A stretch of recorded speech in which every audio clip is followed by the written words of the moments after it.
The cake was still on the counter when I opened the letter. White envelope, official looking. My name printed in that cold, mechanical font that means someone somewhere has been keeping records. I had been waiting all day for my son to call. He hadn't. I told myself traffic. I told myself work. I told myself he was on his way. I was 63 years old, standing alone in my kitchen, and I had no idea that the worst thing that happened to me that day had nothing to do with the cake. It had everything to do with the letter. My name is Carol Ann Whitfield.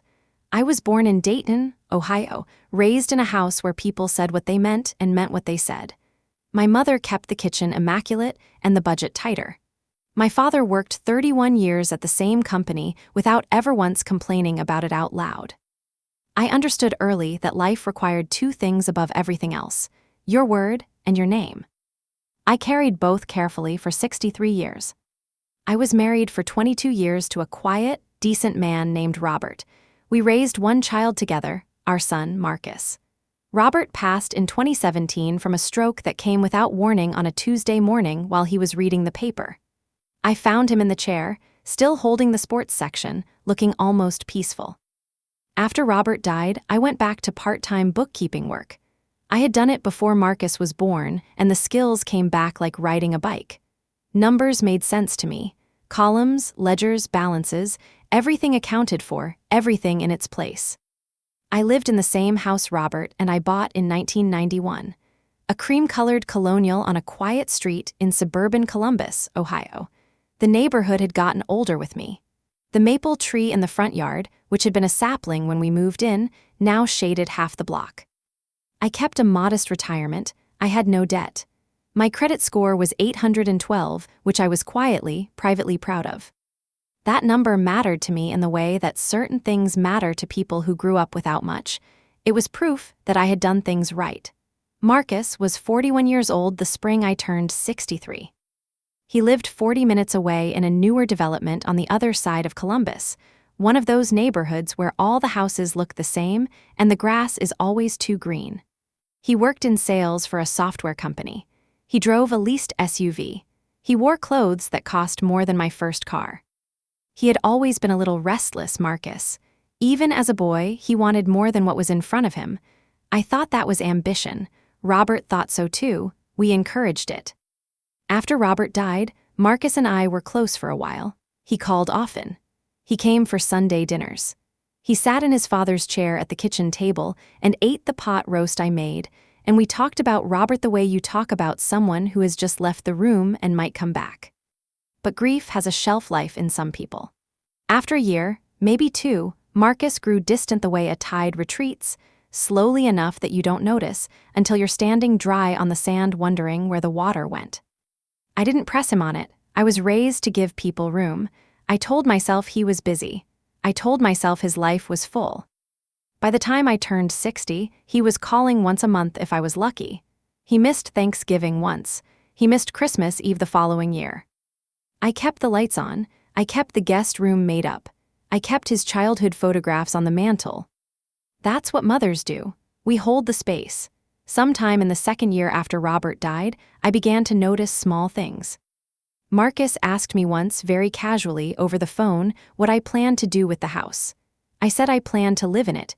He laughed and said, "Obviously, Mom, I just meant long-term." I let it go.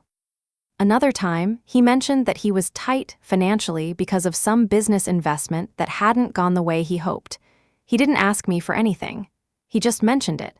But he mentioned it 3 times over the course of 2 months. Then he asked if I would co-sign on a car loan just to help him get a better interest rate. He promised he would handle every payment himself. I said no. I didn't say it harshly, but I said it clearly. I told him I didn't feel comfortable with my name on someone else's debt, even family. He was quiet for a moment, then said, "That's fine, Mom. I'll figure it out." He sounded less like a son and more like a business contact who had been politely declined. After that, his calls dropped to every 6 weeks, then every 2 months. Sometimes I would go 10 weeks without hearing his voice. I told myself, this is how adult children are sometimes, but I always noticed. My 63rd birthday fell on a Wednesday. I had told Marcus about it 3 weeks in advance. Not asked, just mentioned, the way you mention it when you're hoping someone will care. He said, "I'll be there, Mom, wouldn't miss it." Those were his exact words, "wouldn't miss it." I spent the morning cleaning the house. I bought a grocery store cake, chocolate, his favorite since childhood, and I made his favorite meal: honey-glazed chicken, roasted potatoes, green beans from the garden. I set the table for two. I put the good placemats out, the ones Robert and I had received as a wedding gift and rarely used because everything felt too ordinary for the good placemats. By 1 in the afternoon, he hadn't called.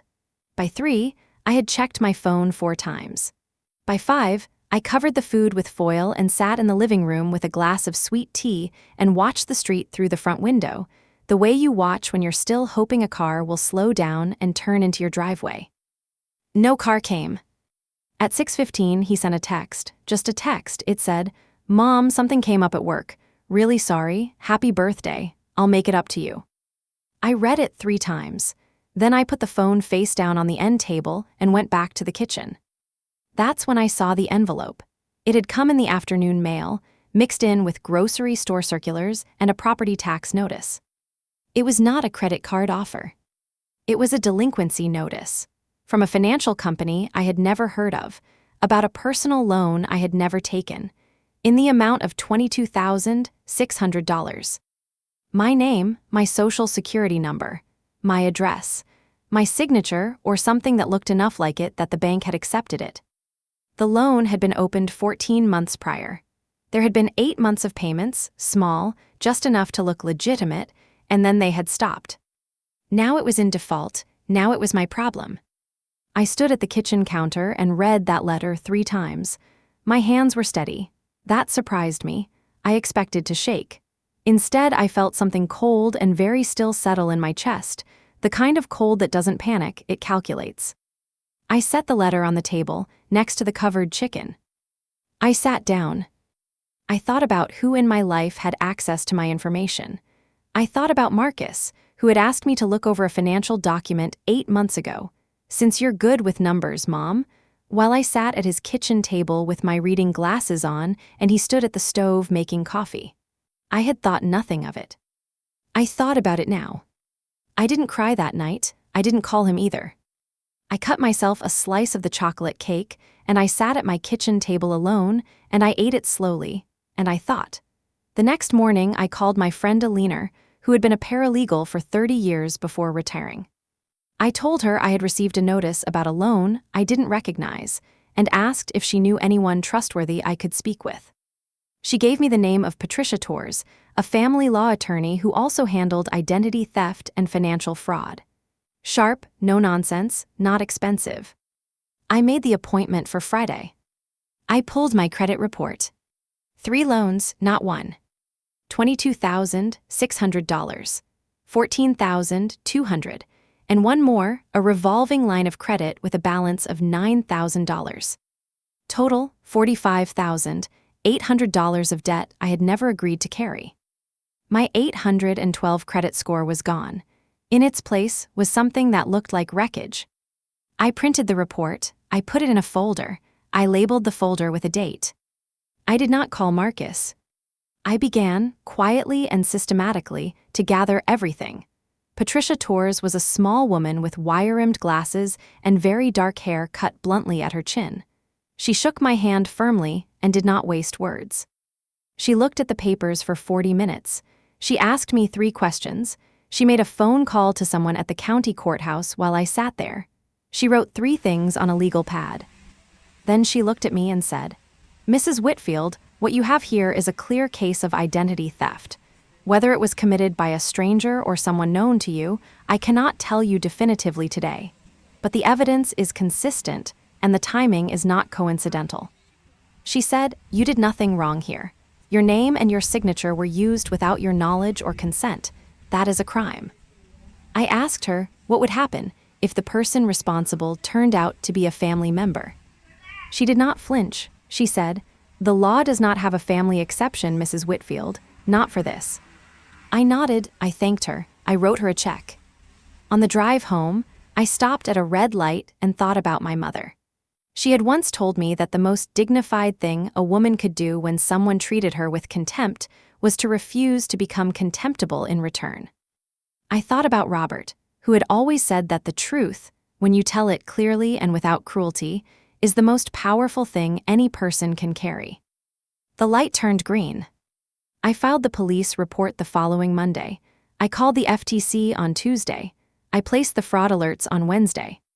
I sent certified letters to all 3 lenders on Thursday. On Friday, exactly 2 weeks after my birthday, I called my son. He answered on the 3rd ring, casual and warm the way people are when they have forgotten what they owe you. "Mom, hey, I've been meaning to call. How are you?" I said, "I'm all right, Marcus. I was hoping you could come over this weekend. There are some things I'd like to go over with you. Nothing urgent, but I'd prefer to do it in person." He said Saturday worked. He said he'd bring lunch. I said, "That won't be necessary, just come, 11 o'clock. He came at 11:15. He walked in the way he always walked in, confident, filling the room, smiling the smile I had once thought was charming and now recognized as performance. He said, "You look good, Mom." I said, "Sit down, Marcus." I had the folder on the table, my legal pad, the certified mail receipts, everything in order. I slid the credit report across the table to him. I watched his face. He looked at it, he looked up at me, his smile changed, not disappeared, just changed, went somewhere smaller and less certain. I said, "I've filed a police report. I've contacted the FTC. I have certified disputes with all 3 lenders. I have an attorney, and I have every piece of paper you've ever handed me with dates." He started to speak, began a sentence that had the word "listen" in it. I said, "No, I'm going to speak first, and I need you to let me finish." He closed his mouth. I told him what I knew, the dates, the amounts, the companies, the timeline that matched with uncomfortable precision the moments in our recent history when he had needed something from me. I did not raise my voice. I did not cry. I did not pull up any of the old pain about birthdays or phone calls or holidays missed. None of that was relevant to this conversation. This was a legal matter. I treated it as one. When I finished, I said, "I don't know with absolute certainty that you did this, but I know who had access to my information, and I know the timing." He was very still. The confident ease had drained out of him. He looked younger than 41. He looked for a moment like the boy who used to come to me after he had broken something before he had learned to hide it. He said, "Mom." I said, "I love you. I have always loved you. That doesn't change what happened, and it doesn't change what I'm going to do about it." "I was in trouble," he said, and his voice cracked on the word trouble in a way that I recognized from 30 years ago, and I felt the piece of me that is always and forever his mother ache the way it always had. But I did not soften. Not that day. He had not earned my softness that day. "I know you were in trouble," I said. "You could have come to me, you could have told me the truth, and we could have talked about it. That was always on the table, Marcus." He looked at the kitchen floor. "Instead," I said very quietly, "you used my name, you used my credit, you used the thing I worked my whole life to protect, and then you sent me a text message on my birthday." The room was very quiet. I said, "The police report has been filed. What happens next depends on what the investigation finds, but I need you to understand, I did not do this to hurt you. I did it because I have to protect myself, because nobody else in the world is going to do that for me." He left an hour later. He didn't make any promises, he just left. I stood at the front window and watched his car back out of the driveway. I watched until I couldn't see it anymore. Then I went back to the kitchen and washed the 2 coffee cups I had set out, because even then, even in all of that, I had put out 2 cups. The investigation took 4 months. The lenders, presented with the fraud alerts and documentation, worked with Patricia to dispute the accounts. 2 of the 3 loans were removed from my credit report within 90 days. The 3rd took longer, but resolved in my favor. Marcus cooperated with the investigation. He admitted to opening the first, largest loan using documents he had accessed while I sat at his kitchen table with my reading glasses on. He claimed the other 2 were opened by the woman he had been involved with at the time, who had also seen my information and acted independently. The investigators found enough evidence to support that account. He was charged. His attorney negotiated a plea that involved restitution, probation, and mandatory financial counseling. I did not attend the hearing. Over the following months, he wrote me 2 letters, real letters handwritten on plain white paper. The second one, written about 3 months later, was shorter and more honest. It said he had understood only after all of it what he had actually taken from me, not the money, not the credit, my sense of safety inside my own life. He said he was sorry. I believed him. Believing someone is sorry and deciding what to do about it are 2 different things. I did both of those things separately and gave myself time with each. By the following spring, my credit score was 804. I considered that a victory. I also, slowly and in small measures, began to examine something harder than the legal process. The story I had been telling myself for years about my son, about love, about what mothers are supposed to absorb without question. I had made myself easy to take advantage of, not because I was stupid. I want to be clear about that. I was, by any reasonable measure, a financially literate woman with a sharp mind. But I had built, around Marcus, a wall of explanations and excuses and second chances that a less loving mother might not have built. Love is not the same as access. That was the lesson. You can love someone, truly, permanently, in the way that does not ask for anything back and still close certain doors. Still say, not this. Still refuse to let your name carry weight you did not agree to carry. I had always believed that being a good mother meant being available. What I understand now is that there is a version of availability that crosses into erasure, where you give so much of yourself, your time, your patience, your good name, that there is nothing left to defend. I had erased myself, slowly, over years, in the name of unconditional love. I am still his mother, I will always be, but I am also a woman who has a name that belongs to her. A credit history she built with her own discipline, a house she paid for, a life she kept clean through 40 years of careful, quiet effort. Those things are mine, they are not transferable, they are not available for love. That spring, I started walking every morning, down to the end of the street, past the maple tree, to a small park with a fountain and benches. I would sit for 20 minutes. I would watch the pigeons and the squirrels and the young parents with strollers and the retired men with their newspapers. I felt, for the first time in a long time, like a person who was choosing where she was going rather than waiting to be told. If you are reading this, and you are somewhere in the middle of your own version of what I went through, I want to say something to you that I wish someone had said to me a long time before my 63rd birthday. Your love is not a ledger. The things you have built, your credit, your name, your savings, your reputation, those things are yours because you earned them. They are not collateral for someone else's poor decisions. They are not the price of being loved. You are allowed to say no. You are allowed to ask for proof. You are allowed to read every line before you sign anything, even if the person asking is someone who calls you mom. Especially then. And if something has already happened, if you are standing in your kitchen with a letter you never expected to hold, know this, there is a process. There are people who can help you. It is not too late, and it is not your fault, and you are stronger than this moment makes you feel. File the report, make the calls, get the attorney, document everything. And take care of your name.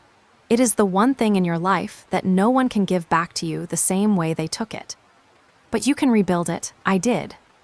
I am 64 years old now. My maple tree is taller than ever.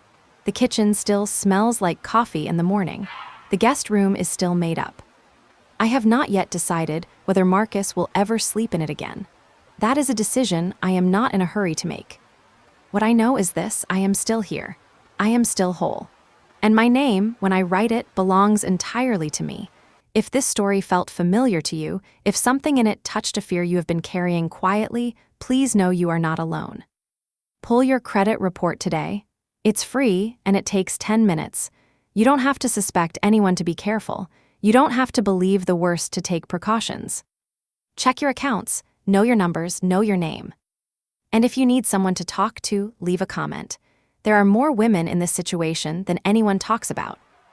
You don't have to figure it out alone in your kitchen. Neither did I.